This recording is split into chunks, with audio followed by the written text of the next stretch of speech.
So good afternoon. Welcome to this important session that is really addressing a key issue in today's world and for the scientific community in many parts of the world. That is really freedom and safety of scientists. As you know, this is a very important topic for UNESCO. We have a recommendation related to this topic, a call of action also from our member states recognizing the need to do more in order to protect the freedom of scientists, but also to protect the scientists themselves.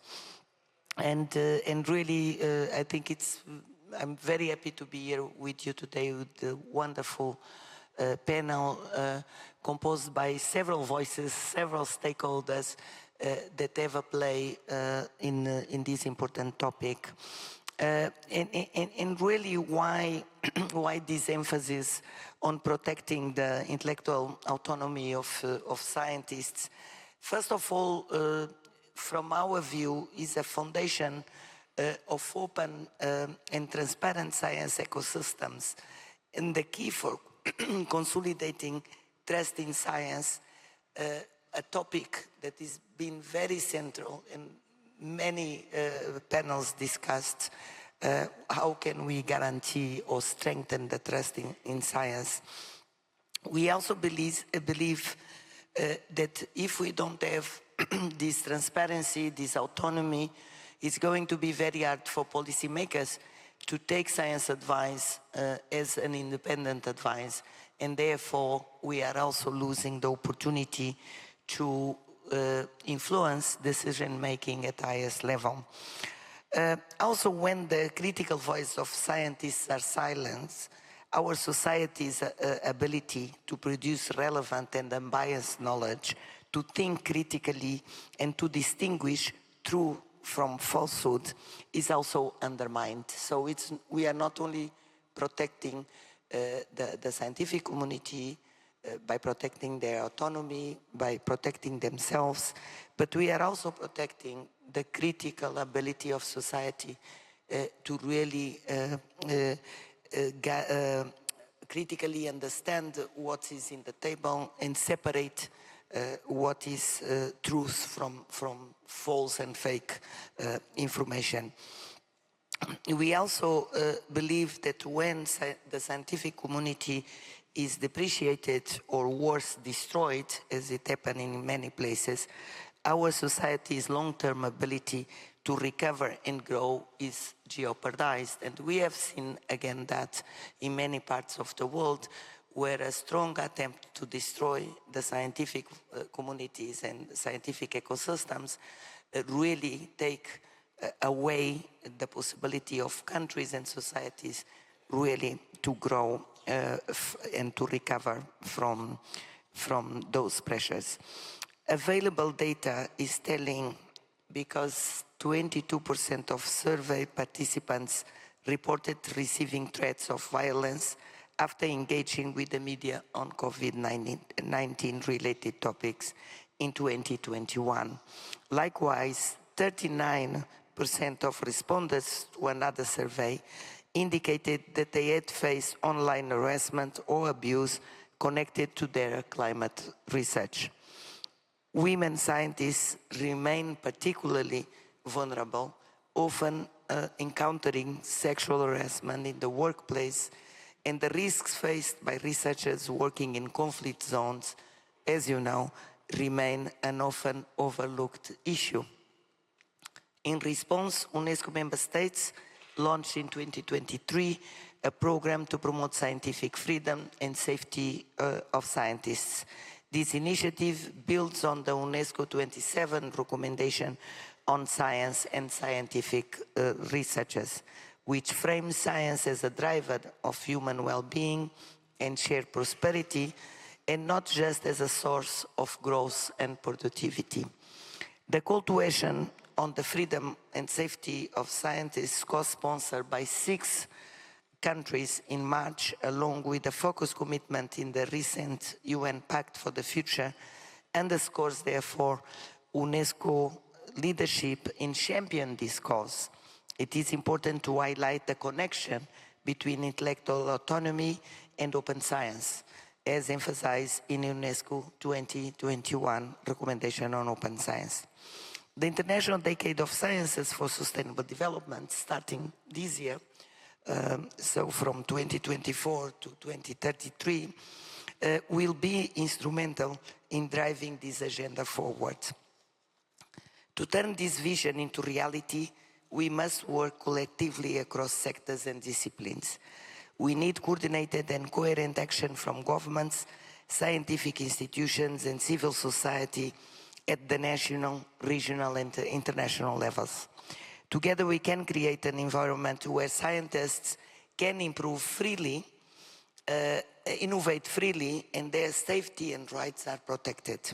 So really, this topic of freedom and safety of scientists, it has several dimensions and have several stakeholders that have a saying and an action and a responsibility to ensure that that freedom and that safety is there. And that's why this wonderful panel that we have with us today will take a deep dive in the issues at hand. And really, I'm very happy to have with us Mr. Assad Ranzanali, Special Assistant to the President, Chief of Staff, and Deputy Director for Strategy from the White House Office of Science and Technology Policy. We have Mr. Cecil Buti Masoka, Director of the National Department of Science and Innovation of South Africa, and His Excellency Minister Blade sends his regrets that he cannot be with us today. We will also be joined later, because she's in another session, with Professor Karisha Abdul Karim, that is the President of the World Academy of Sciences. We have, of course, Matthias Johnson, Executive Director of ALEA, All European Academies. Karisha, welcome, and sorry that we start, but we are a little bit tight with time, but we know that you were rushing from another panel. Welcome to this panel on freedom and safety of journalists. Also, Gustavo Merino, Director of Social Policies from UNESCO Social and Human Science Sector. And of course, Dr. Tracy Elliott, a freelancer consultant, but someone that has been involved on science frameworks and science policy, and particularly also with the World Science Forum for many years. So welcome to all of you, and thank you very much to join us today. We are going to start with a few introductory remarks, max 7 minutes for each of the panelists, and really, can you, all of you, in your interventions, can you provide an opening statement within your context and regarding policy challenges, highlighting good practices or offering recommendations for promoting scientific freedom and ensuring safety of scientists. So we want to start by listening from where you come from and what your organizations are already putting in place of best practices, but also where you see gaps that then we can address in more concrete questions as we go along with the panel. So I'm going to start with you, Assad, to kick off these introductory remarks. Thank you. Great. And thank you for that wonderful introduction, and thank you for hosting this topic. We were talking earlier, there could be few more important things to discuss. This is such a critical topic. Right now, we see a slate of threats to freedom and safety across the world that impact scientists, but also all people. And I'll talk a little bit about two buckets, and I think you referenced both. One is war, and the other is the threats to women, minorities, LGBTQ individuals. These are legitimate threats to people and therefore scientists, because the scientific community exists within that context of society. And that threat to our collective freedom is a threat to our collective science. And so I start from that premise of what's the bigger picture context that impacts everybody. Cultivating freedom, even though it seems so far from the work of a scientist in a lab, is our work. It is the work that enables academic freedom and scientific integrity and physical freedom that allows for the work that we need to do. So in practice, what this looks like to us is promoting academic freedom, meaning keeping our work open and transparent. It means checking and building on each other's work. It means sharing results with everybody worldwide. It means inspiring and mentoring the next generation to use science and tech to improve our world and to make it safer and healthier and more prosperous. It means that scientific institutions need to have the guardrails to enable their scientists to be independent and to have the autonomy to think creatively and freely. Promoting physical freedom means establishing a strict standard of respect in classrooms and labs and all the places that science and technology happens. That means respect for every single person and who they are. No one should ever face harassment or indignities or disrespect in their work. That's true of us, but it's true of other communities as well. When we share our work and when we uplift each other, we can achieve much more than what we could do in silos. All of that rests on a foundation of a notion that you are free and safe to be who you are in society, beyond your work as a scientist and outside of any lab or classroom or other context in which you work. You have to be free to decide what you're doing with your body. You have to be free to love who you love. You have to be free to pray to any God or no God at all. You have to be free to write whatever you want without fear of consequence. You have to be able to publish. You have to be able to do all of this without fear of reprisal or that the government is going to come after you. As we all know, war destroys everything, and these freedoms become less easy to see and less easy to protect. In addition to the unacceptable violence impacting all of the people who are involved in war and the lands and communities and global and generational ripple effects, we also lose the opportunity to move humanity forward through the tools that we bring as a community, science and technology. That's critically important. So with respect to war in particular, Russia's illegal and unprecedented war in Ukraine, we've done a number of things. In addition to condemning the war, in the US, we've partnered with many nations to launch a program, Impress You, that supports Ukrainian scientists. We have to do much more than that. We all have to come together and support scientists who are in those situations. Even in places where science infrastructure isn't developed, war is a threat to the goals that we have, that we share as a community.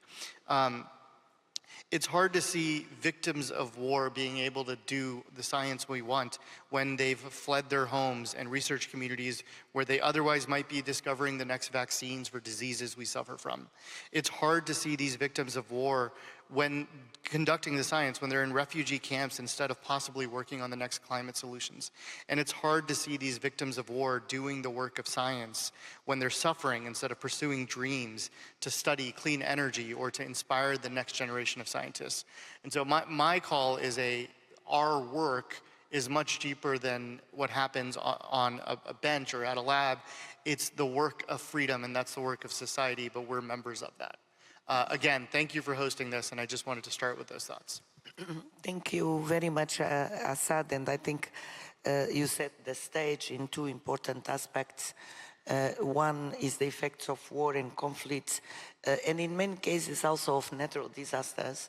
Unfortunately, in a world facing climate change and bigger disasters, you also see a lot of science infrastructure and scientists and their families being affected, but clearly war in today's world is a key issue that I'm sure several other members of the panel will address, but also the issue of minorities and respect for who people are and their choices in life. And I think that's a very important aspect also.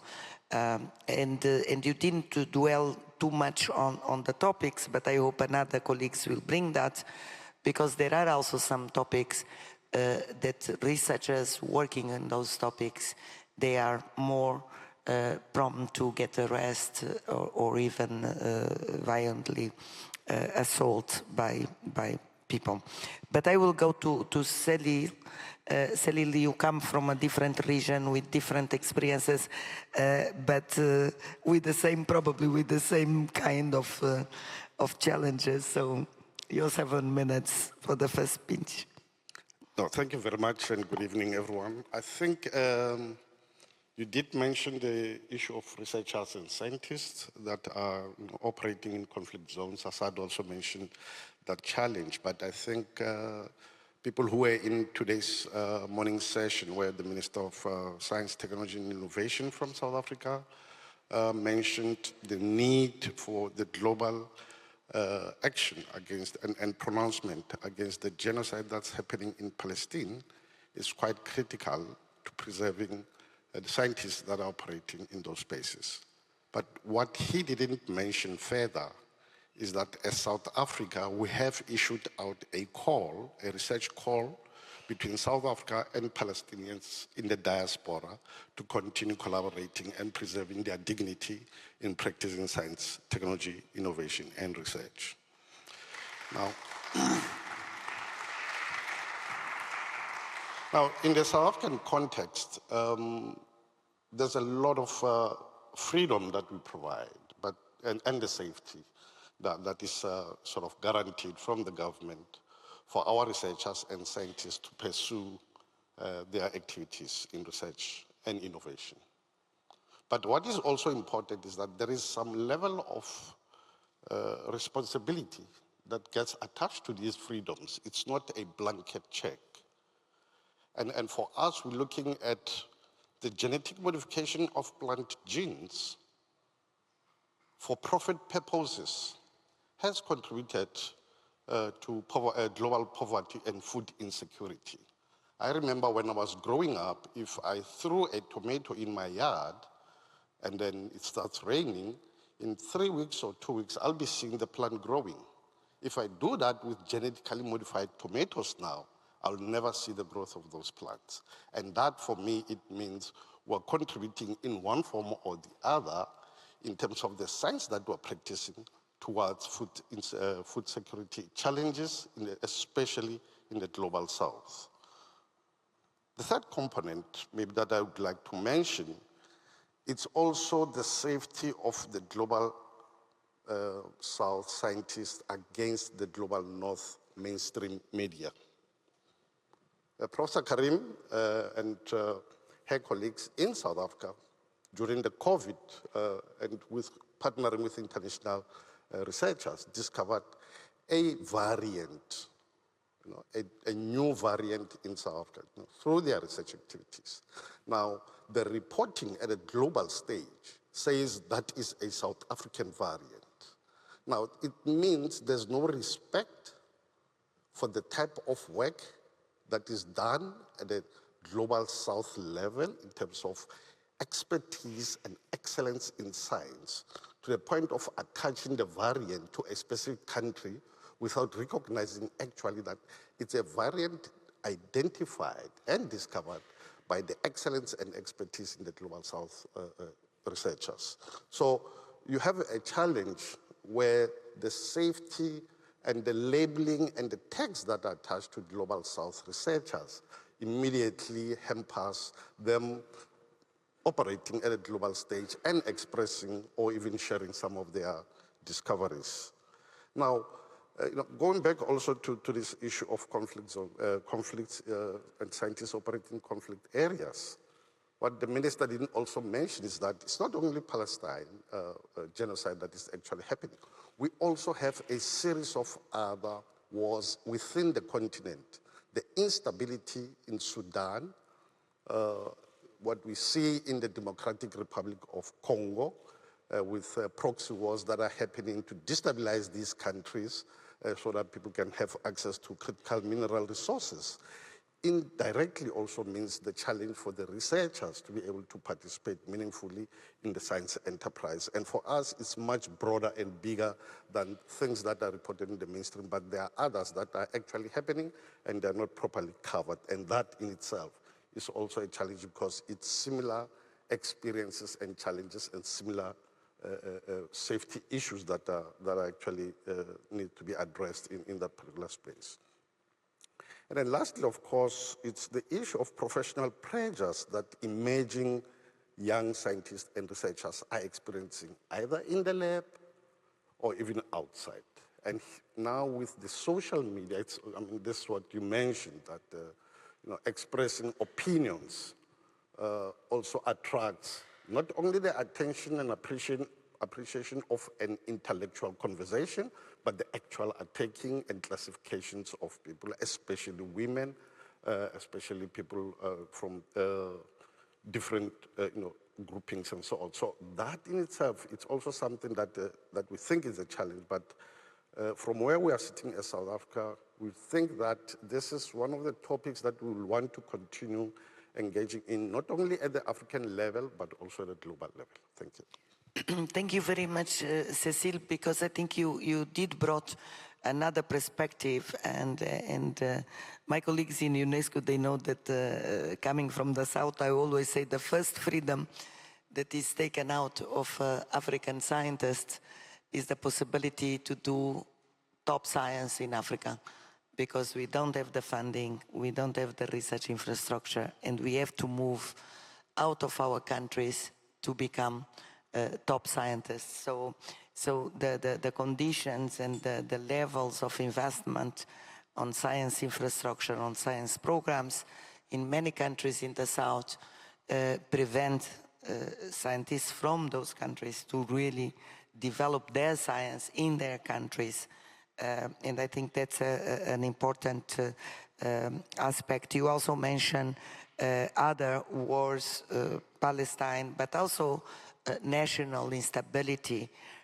So any kind of conflict indeed destroys and puts in danger the scientific community, in particular because they are visible, and usually because they also have stronger voices towards peacemaking, towards solutions to the conflicts, and that put them in jeopardy. So the issue of conflicts again brought back. And you also mentioned two other aspects that I think are quite interesting, and I hope Karisha, you will continue exploring some of those. One is this respect also for the science that comes from the South, and this issue came yesterday also in another debate in this room, where many times science from the South is not well respected, and that of course creates pressure and demotivation, and in effect it's not protecting the quality and the autonomous capacity of other knowledge systems to do research and to come up with top research that is important for the world. So this, and of course I remember Omicron and also the pressure that the scientific community in South Africa had when was no planes going to South Africa, no equipment, no research material for them to continue to do the top. But Karisha, you can speak on that better. But also this issue of responsibility of researchers. Of course, rights and freedom and autonomy comes with responsibility. And again, this was something that came yesterday in several of the sessions, and I'm sure it will come back to us. But then I want to move to Karisha and for your introductory remarks, and then we move to Matthias, Gustavo, and Tracy. Karisha. Thank you very much, Lydia, and thank you and the organizers for the opportunity to contribute to this very important session on safety of scientists. And we've heard about freedoms that come with the responsibilities. And I think as scientists, we are both citizens and citizens in the countries we live in, but also global citizens. And I think over and over again, it cannot be underscored sufficiently that partnerships and collaborations in these tumultuous times that we live in, with the convergence of multiple challenges that face us, a reminder, one humanity, one planet, and everything we need to do in terms of sustainable development needs to take that into account.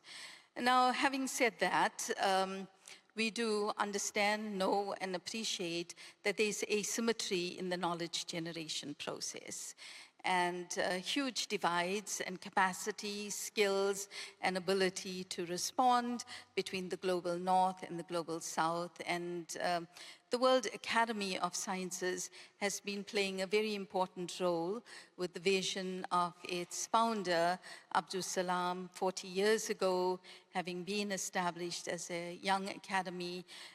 It has invested a lot in terms of gathering the best minds in the world, in terms of recognizing the scientific excellence that exists in the global south, but also in investing in building capacity. And it is incredible to see how 40 years of investments in the past 3 years in particular has just been wiped out through wars and conflicts. And these wars and conflicts, you know, it takes over 30 years to invest and develop an independent scientist. And when we have wars and conflicts, they are as susceptible as every other citizen where those wars and conflicts are taking place, where mobile populations, displaced populations occur. And to try and rebuild that is going to take decades. Worse is the targeting of institutions where that knowledge is being generated. And more than the current generation of scientists is the targeting of educational institutions for primary schools, for secondary schools. So we also see this intergenerational impact. Now, TWAS's founder, Abdus Salam, sought asylum in Italy because his religious belief and a whole community of people in Pakistan were overnight being persecuted on religious beliefs. And the Italian government gave him asylum. He set up 60 years ago the International Center for Theoretical Physics, which remains a beacon in terms of science diplomacy. And when he got the Nobel Prize in 1983, he used that for the vision of science for sustainable development in the establishment of TWAS. In that period of 40 years, we've seen other scientists seeking asylum and being forced into exile for a range of reasons, either for the research that they are being forced to do, or for research contributions that was not accepted in the countries that they're in. We've touched on the previous speaker, particularly Cecil, in terms of social media, the disruptive platforms, particularly amplifying. And we saw it in COVID because this is the first time that we were dealing with a crisis with all of these social media platforms. And the threats that scientists have faced across the globe in this period of uncertainty, fear, anxiety, a whole lot of interventions being put into place. And the very scientists who were chief science advisors today even have continued to face threats. So those are there, I wanted to highlight it, but it's really this issue of wars and conflicts. The numbers, I'm not going to repeat, we've heard it over the course of the past 3 days of displaced populations, the impact that is having. And TWAS continues to look at ways that we can support the scientists for their work to continue, for those pursuing apex degrees, how they can continue to do that in tertiary institutions, but also how can we support and the continuity of education through primary and secondary schoolings. But all of those, if we can stop wars, if we can focus on peace we can achieve so much more. And I would like for us not to come to another World Science Forum meeting and talk about the importance of peace for sustainable development. Thank you very much. Thank you very much, Karisha, for this very final call for peace around the world. And you start your intervention also, one planet, one humanity. And I think that's a strong, strong message that all of us have a responsibility to carry and to fight for. Asymmetries, you mentioned it very clearly.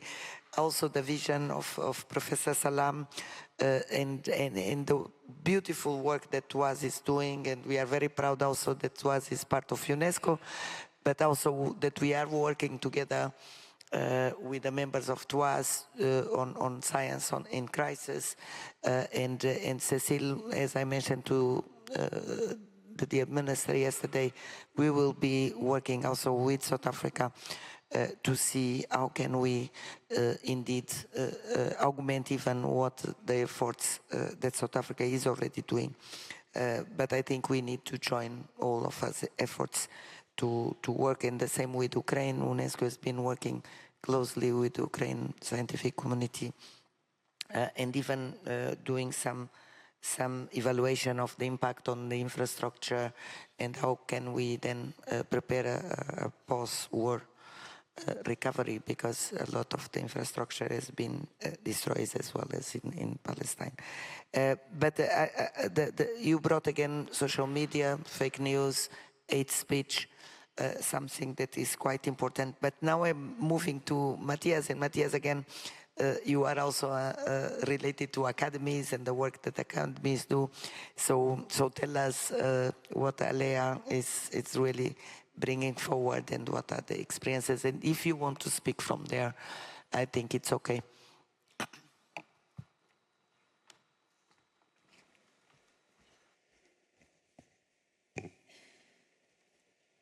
Okay, this works. So thank you very much. Good evening, everyone. Lydia, thank you. It's a pleasure and honor for me to speak, and I would also like to thank the organizers and especially the Hungarian Academy of Sciences, a member of ALEA, who have set up this beautiful event. Gerge and his team have done a great job, so many, many thanks for this.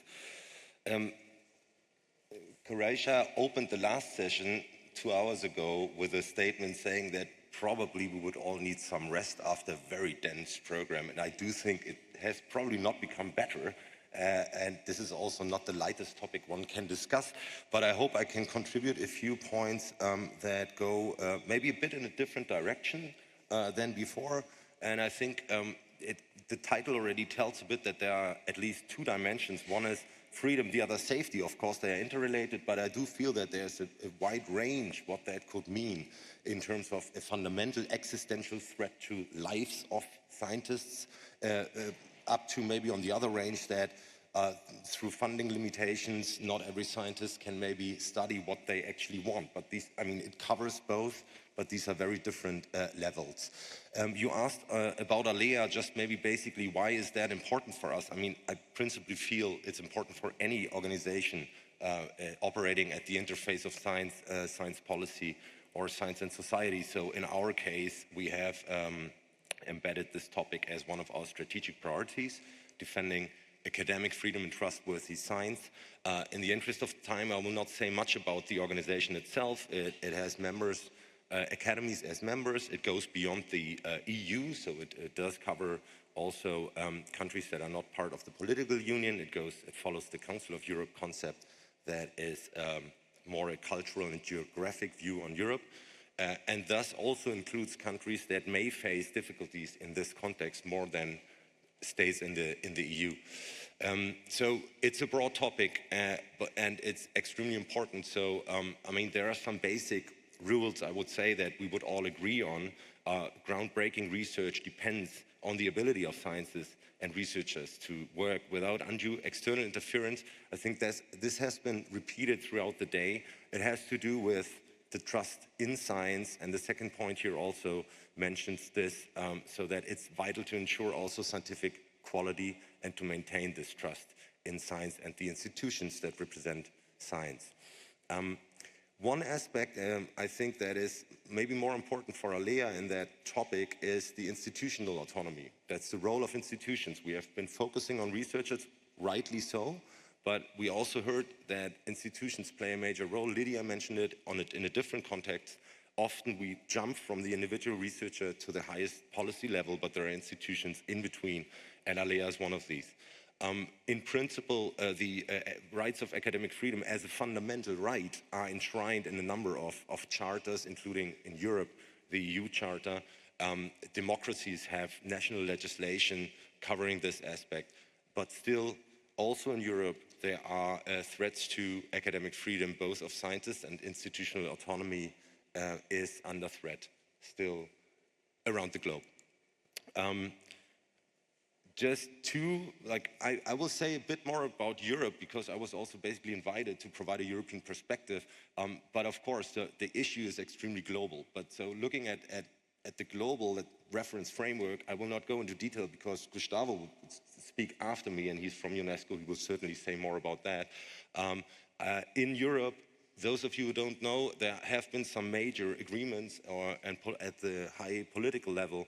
In 2020, the German EU Council presidency focused on that issue in terms of research activities, and they brought together all the countries assembled in the EU to sign a declaration on freedom of scientific research. And more recently, the European Parliament, which is extremely instrumental in pushing that topic amongst the European institutions, has adopted a resolution on the promotion of the freedom of scientific research in the EU. Now, this then translates in a variety of ways into different principles of organizations.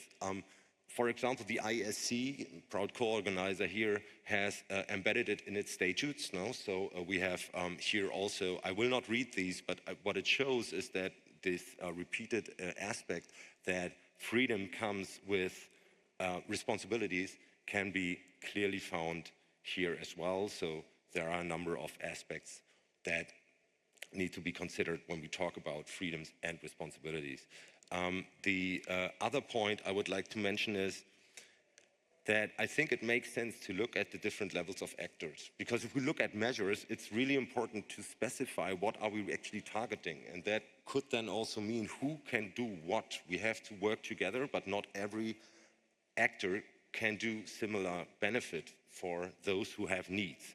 So in terms of the EU, this translates into 3 dimensions, saying that there are rights for the scientific researcher, and I might add here also responsibilities. It's interesting that this is not covered here.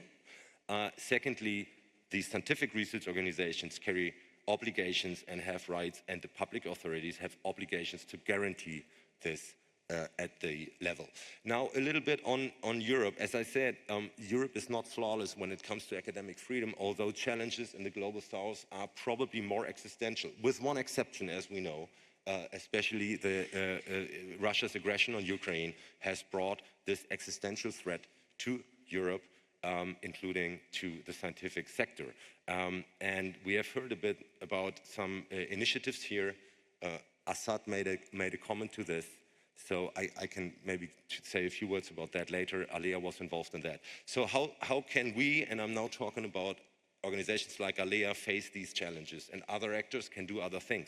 In our case, this is a call we did 5 years ago, together with the European University Association and Science Europe, to basically reflect a little bit that there are different actors who could do different things.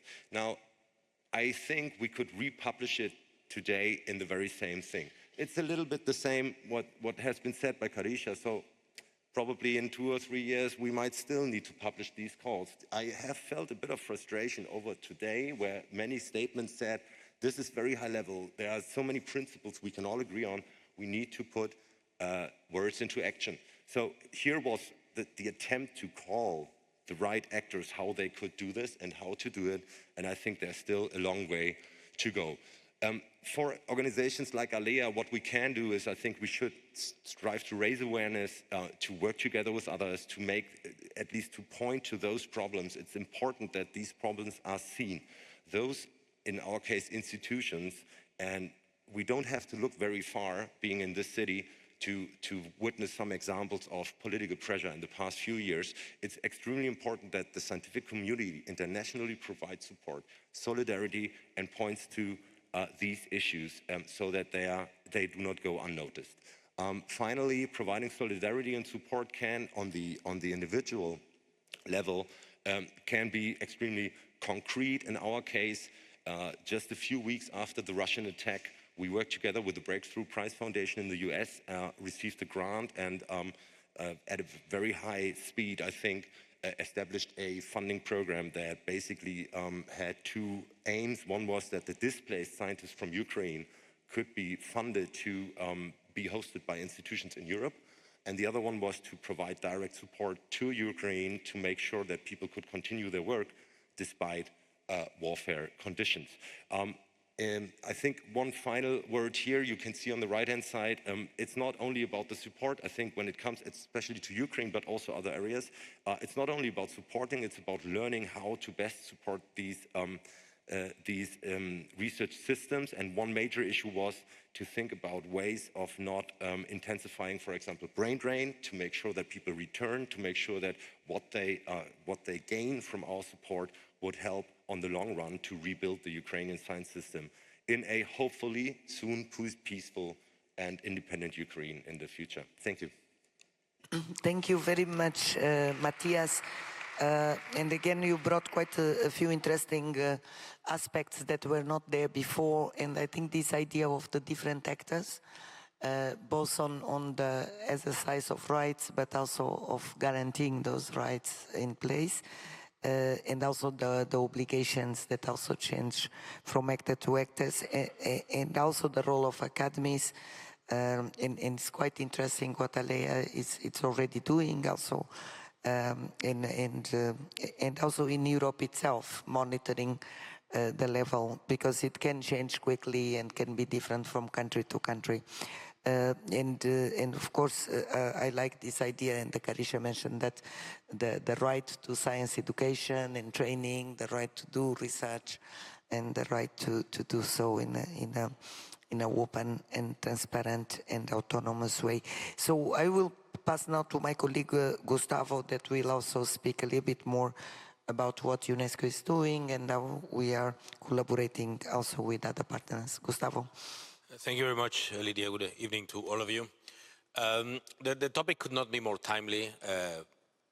Without adequate protection from science and scientific research, we cannot really advance very well and to the full potential in new knowledge and in what's very important for the topic of the World Science Forum today, this interface between science and policy, how to ensure that science will inform policy and leads to better livelihoods for all.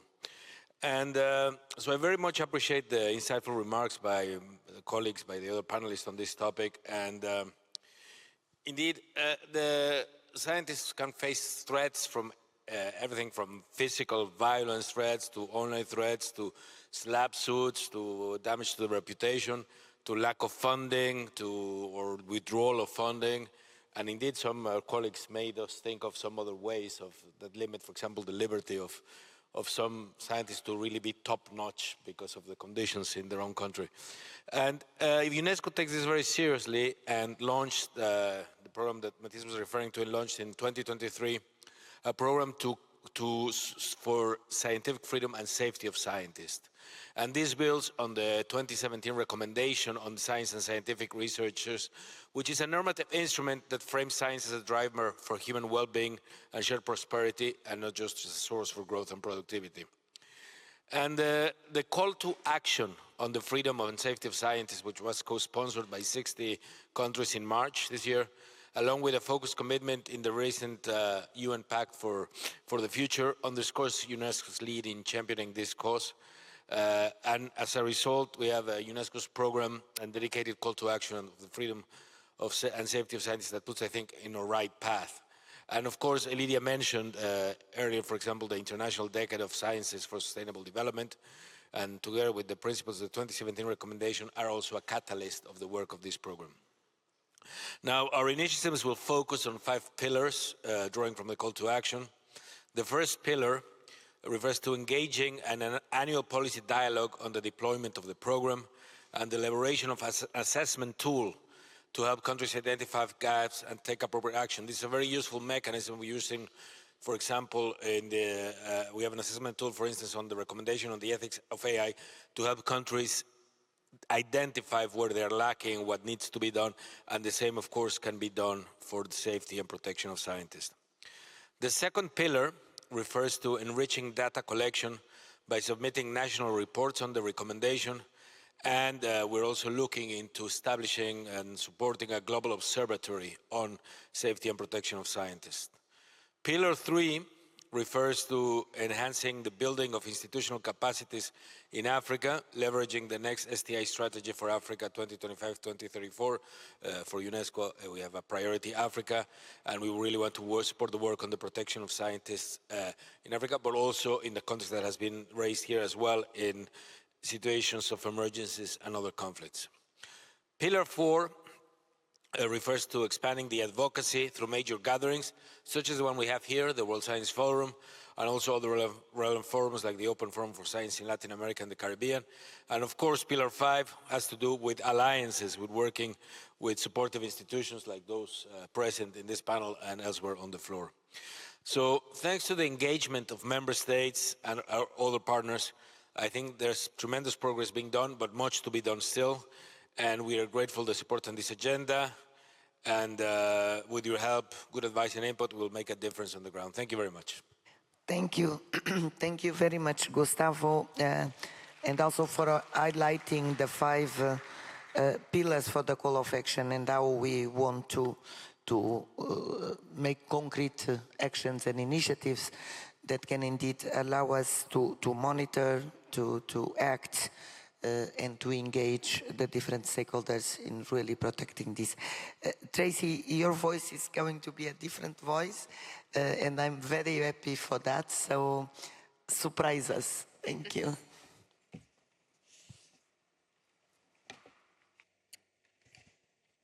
Right. Thank you for this opportunity to speak, unexpected opportunity, and for the Hungarian Academy for their generous hospitality. I'm here to let you know about a steadily growing number of scientists you may be unaware of. They may not yet be on your radar, nor you on theirs. Many of them, in fact not most, have never heard of the ISC, IAP, GYA or TWAS. I think they've heard of UNESCO, but they represent a bottom-up movement of concerned scientists who are compelled to do more, and you should know about them. They are committed, passionate, articulate and brave. They are responsible science activists. We know the world is on fire, and we know that our global frameworks, conventions and accords are proving ineffective. Our governments continue to ignore scientific warnings, political inertia, misinformation and conspiracy theories, and an active disdain for the truth are all on the rise. The science community has been warning policymakers about the climate and ecological crisis for decades, but our voices are not being heard. We use multiple methodologies and platforms to try to get our collective voice heard. These are all good, these are all necessary, but emergency times call for emergency measures. Frustrated by the lack of progress, a growing number of scientists, not just climate scientists, but those from many disciplines, are turning to more active advocacy to get their voices heard. From publications to public actions. They do not do this lightly. They do it because they are compelled to. They cannot simply continue to document in ever greater detail a preventable catastrophe. So science activists are throwing their support behind social movements like XR or Extinction Rebellion, and they are taking to the streets to demonstrate and disrupt peacefully. Science activists maintain, and I completely agree with them, that this is not politicizing science. It is not compromising its integrity or its objectivity. It is another form of science communication and another form of engaging with the public, a common theme for this forum. Bottom-up social movements have historically affected transformative change.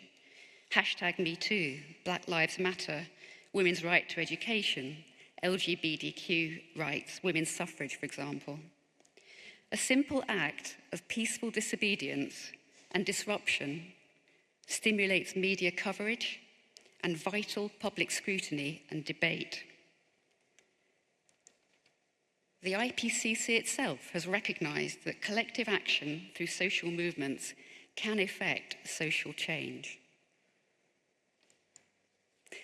Scientist Rebellion is a global movement of academics who believe that civil disobedience can help push urgent climate action. Moving away from their labs and offices and onto the streets, they also run regular welcome meetings, talks, events and campaigns. They currently operate in 32 countries in purely voluntary, bottom-up, self-organized, unfunded ways. They urgently need more members in very many more countries. Much of what science activists do is hugely rewarding. They join, these are all largely UK images, for which I apologise. Much of what they do is hugely rewarding. They join public marches wearing white coats so that people can approach them and ask questions, hearing about the science directly from the scientists. In being visible in social movements pushing for urgent and transformational change, they are affirming the reality and the urgency of the crises we face, not only through their research, but through their actions. And by doing this, I firmly maintain they are building trust. Science activists also target key stakeholders. The insurance sector, who insure oil and gas industry, governments who subsidise them, the legal profession to defend our juries and allow climate change to be used in defence, organisations who facilitate greenwashing, and here we have an example of the UK Science Museum with a coal industry-sponsored exhibition. In addition to marches, they engage in novel ways with the public, and in doing so, they build trust. They run Ask a Scientist Live stalls and calls. They participate in family days at museums with games and other learning activities for children and conversations with their parents on the ecological and climate emergency and the importance of taking action. They are engaging and they are accessible. They are scientists and global citizens. But of course, there is a dark side too. Some of what they do is not comfortable. It is peaceful, but it is disruptive, and it can risk arrest. Risks are hugely dependent on geographic and cultural context. In some countries, protesting is either illegal or extremely dangerous. And in others, like my own, the UK, there is an increasing curtailment of the right to protest. Social media, as a number of our speakers have said, can be vitriolic, and activists are routinely subject to online and sometimes physical abuse.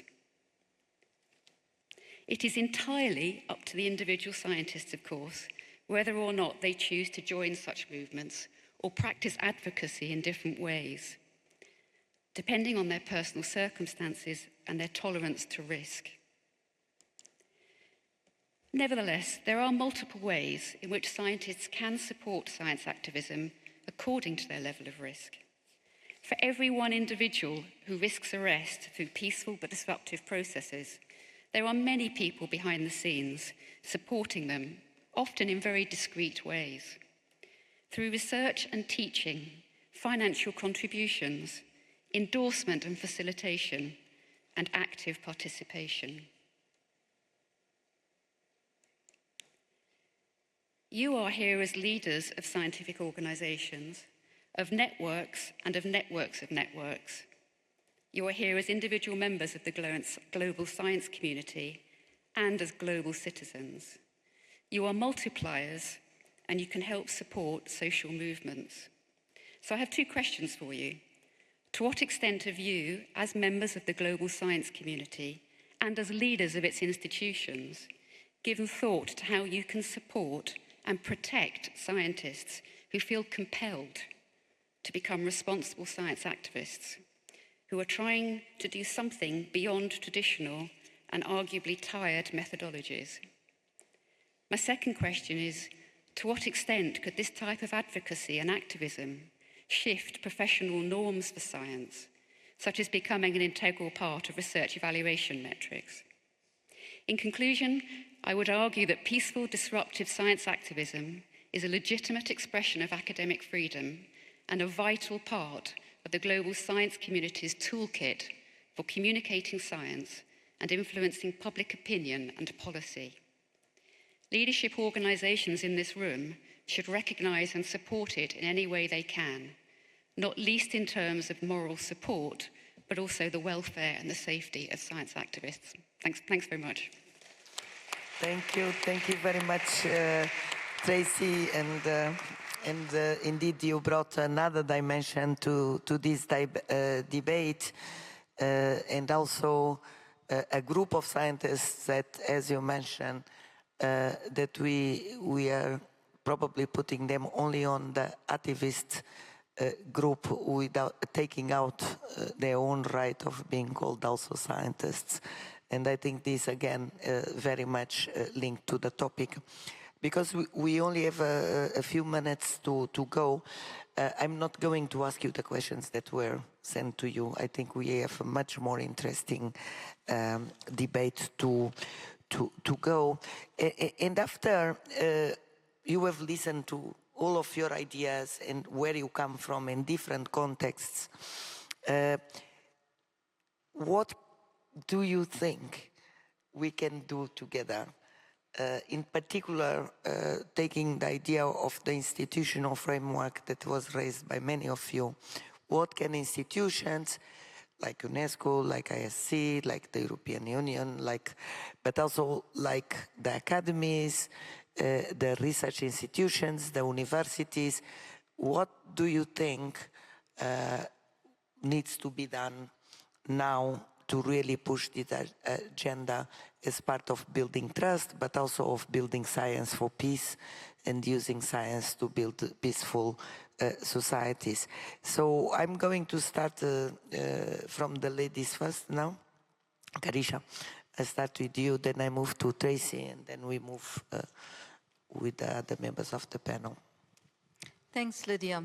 So my initial interventions was as president of the World Academy of Sciences, but with the collective presentations, I'm reminded of my own history as a South African growing up in apartheid South Africa, and how, as a student, we had to be anti-apartheid activists.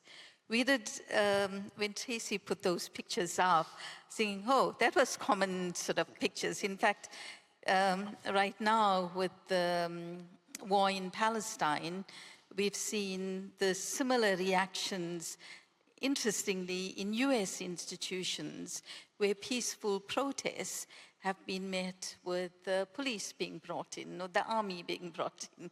And that was something I grew up with as a student, as an undergraduate. And my choice in career as an epidemiologist was a convergence now in democratic South Africa since 1994, was about bringing together that role of science for society. And I chose to be an epidemiologist because it was a convergence of science and human rights respect, and where all lives matter. And as you can see, I'm a person of color, and I grew up where my rights were restricted to extents of detention and a lot of other things I won't go into. But I also chose to work in HIV. And in HIV, it took us many decades before we had scientific discovery of triple therapy. And we watched in Africa, home to 70% of the global burden of disease, life expectancy dropped by 20 years because those drugs were not affordable. They were protected by IP rules. They were protected by profit as opposed to lives being saved. And it took a conference in South Africa in 2000 to bring to world's attention what was unfolding. 70% of the global burden of infection here, that life expectancy in the most economically active age range dropping, and the commitment by pharma, by governments, including the US government, taking that leadership role with PEPFAR, member states investing in the Global Fund for AIDS, TB, and malaria, that today, everywhere in the world, AIDS is a chronic manageable condition, and that demographic asset, particularly in Africa, of young people, has been nurtured, preserved for their potential to be realized. In 2018, there was a movement, a March for Science. It was a very important movement that was initiated. I remember doing this, like everyone said, crazy. It's in 3 days, how are you going to organize a March for Science in Africa? But we had 800 people participate. And then the next March in 2019, we had 3,000 people participate. So when we talk about science literacy and we talk about the science policy bridge that needs to be built, I always think where we are, we need an all of society approach that respects all lives, and that if science is going to be the hope that we want it to be, then we need to treat it like that by including everybody, and everybody means civil society.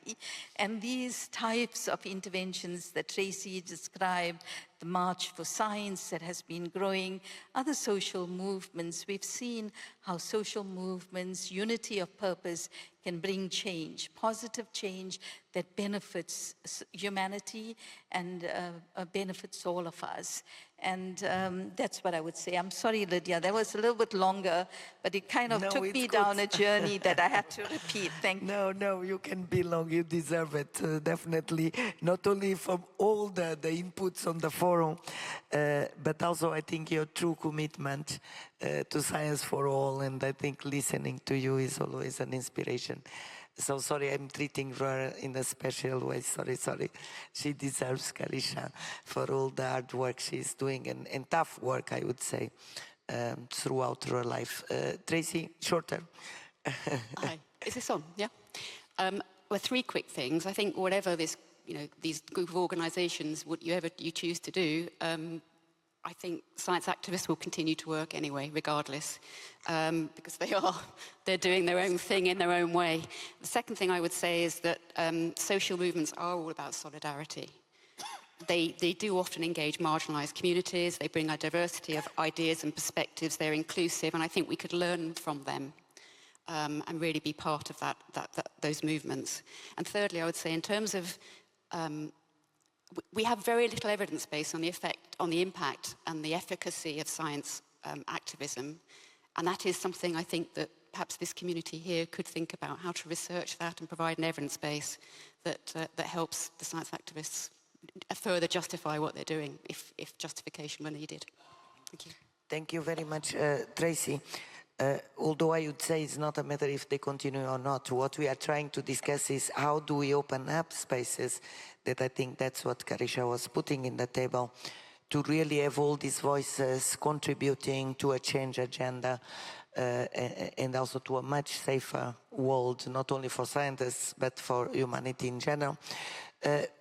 And also because since yesterday, there has been a lot of discussions how the framework and also the social contract is changing and how different actors are coming to play that need to be considered both by academia but also governments, that there are other players that need to have space also to influence the science discourse, the impact of science in development, and that definitely includes civil society, includes also big pharma, big companies in tech, because all of them are having a saying from different perspectives, and I think the message of one of our panels, and I think it was Ruth Morgan, that keeps saying dialogue, to really come up with a stronger position. But I will go to you, Assad, and listen to you. Yeah, I won't repeat what my colleagues have said, but I'll say thank you for everything folks have set up here, and much of your work is very inspiring to me. One particular thought I've had is some of the concerns many of us share about what's happening with scientific institutions, academic freedom, scientific freedom. There's an infrastructure when things happen in democratic backsliding, civil society calls that out, and we name it and we discuss it explicitly. Perhaps we need to do that more loudly in this domain as well. I think about our office put out, President Biden put out a memorandum on scientific integrity, and that's worked well, and we've put that policy into agencies that fund science. We're already seeing the pushback of that. We're already seeing that becoming politicized in a way that's really worrying, and in a way that when you say scientific integrity itself is partisan, that's a problem. And I think we need to more explicitly call out that kind of behavior that is setting the infrastructure for attacking many levels of what we believe in, but just starting at the, of course we believe in these things. Thank you very much. And I think it's a great point. And I will go to you, Cecile, because I think you also have some experience there. No, thank you very much. I just have one point. I think, thank you very much to all of the presentations that were made. They operate, all of the presentations reflect the different players, which means you're looking at society, you're looking at scientists, you're looking at government, you're looking at industry. But one thread that goes through all of those, for me, where I'm sitting, and also I'll just give an example, is the trust issue across all of those stakeholders. And I'm saying this because in the South African environment, on the onset of COVID, the government was able to put down everything and listen to the scientists' advice. And this led to even a daily announcement that allowed us, especially from the Global South, where a substantial percentage of the population is not educated. But then when they get to hear the news on the preventative measures, what is actually happening, that becomes very critical.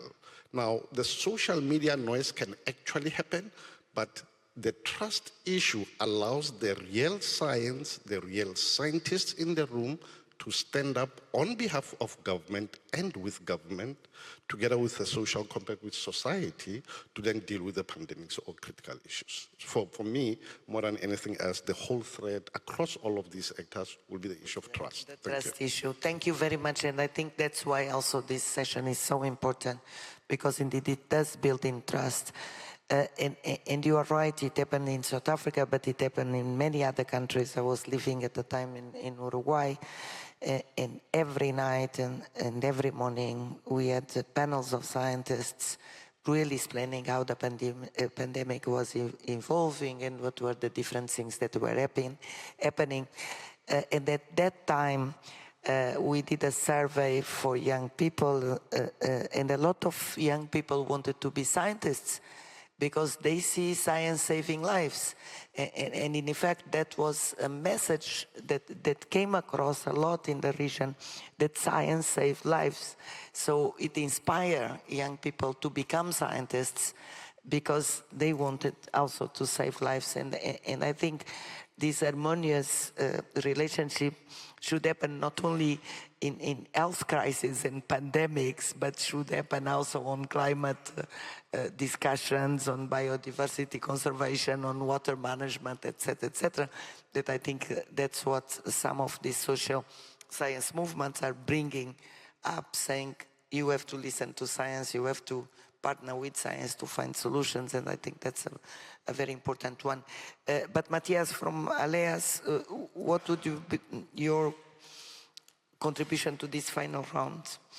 Yeah, thanks. So one thing was, gets repetitive if you speak later, but I would also echo Cecile. So this trust issue, it seems to be like the guiding principle. On this, I would just say, and this links also to what Tracy presented.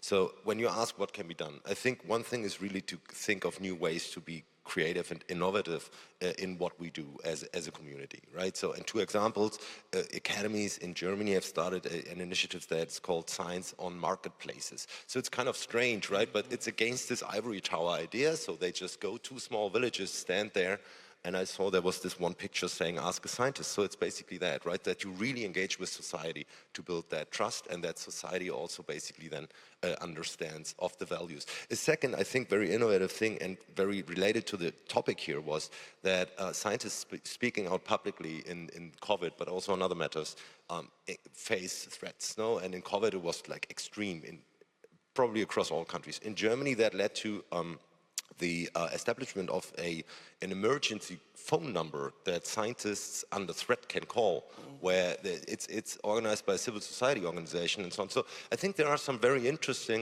ideas how this can be brought forward. So that would be one point. And the other point, and that replicates what has been said here in the morning, and also to a certain extent what the Minister of Science Minister of South Africa said with the unfunded mandate.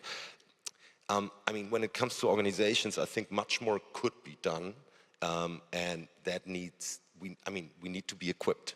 We need resources. So if you ask who can do what, well, I think we can have good ideas, but we need to also seek funding for them. We need to be equipped, and at the level of states and funding agency, they need to equip us. So I think more can be done, but I hope we can really take it seriously, and not only the principle, but then only put it into practice. And that needs efforts and resources. Matthias, there is a resource, an action that you don't need that much resources. UNESCO made a call of action for reducing the gap, gender gap in science and technology. And one aspect has to do with research institutions, with academies, with universities, with research labs, to reduce and to improve the environment for female scientists that don't feel safe, that don't feel comfortable, because the environment, the work environment is not conducive, as you were mentioning, Assad, for them to feel safe, cherish, and that they have a chance to progress. And that we don't need funding. We need political will from the leaders of these organizations. We need, as scientists, to say, this is where and how I want to work in this institution, and I will fight to have my rights respected. And I think this is a little bit of the point that also came across in some of the interventions, that sometimes it's not about funding, it's about responsibility, it's about the courage to fight also for your rights, and it's about good policies. We need good policies, really, that protect scientists, that protect academic freedom, that protect these minorities that you are mentioning in our own institutions. And we know that, we live with that. And academies are not an exception many times on their own structure. So there is a lot that we can do really collectively. But Gustavo, I think you will do even a stronger call than me. No, thank you, Lydia. Very fast, because I know time is almost gone. Well, I would say, please support the program on the freedom and safety of scientists that I've outlined. And it's not a self-serving thing to say, oh, support the UNESCO's program. No, it's a program for member states. It's a program for, we need help in ensuring that member states adopt it, that there is a pressure on member states to adapt their frameworks, their legislations, their policies to ensure that the rights and freedoms of scientists are protected and science can thrive.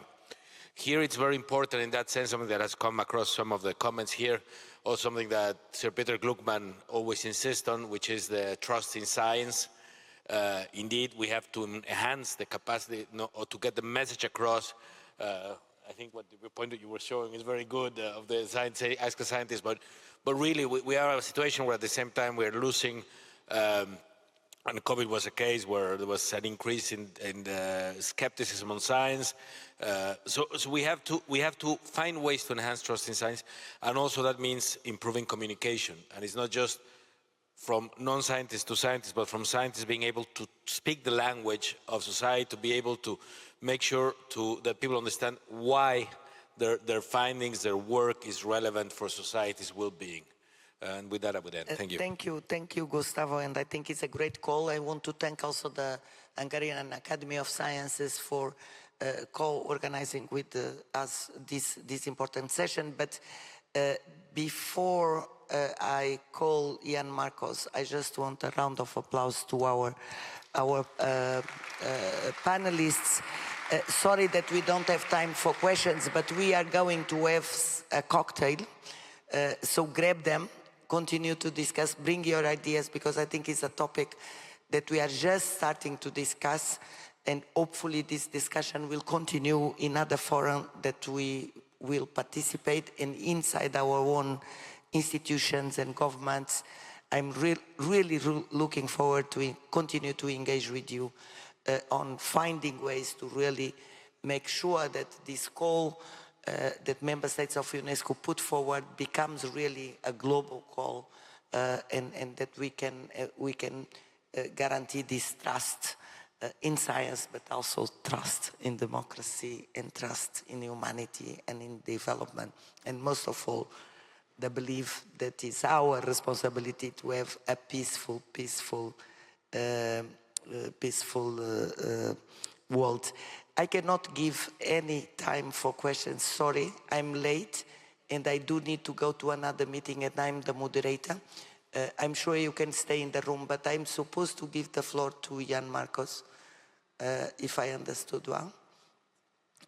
Is that right? Sorry, madam, I'm sorry?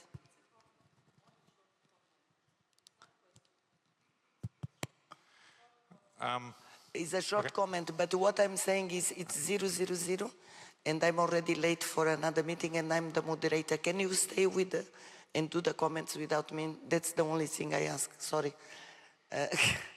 Unfortunately, I do have to leave, I cannot stay, but Jan, please. Yeah, don't want to drag this panel much longer. It's fascinating insights, and of course, my colleague Matthias has already talked a lot about what the EU is doing with the Bonn Declaration and other things.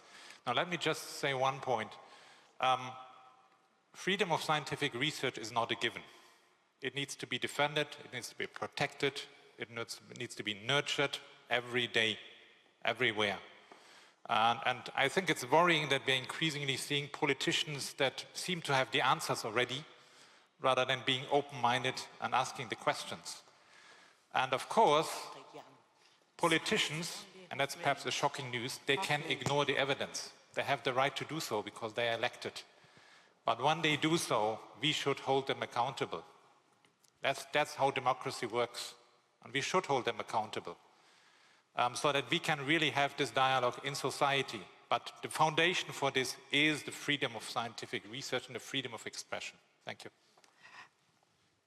Excuse me, I have a short comment.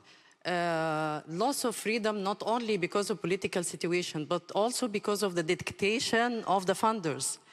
Or according to the global agenda, or why not because of our socio-economic needs in developing countries.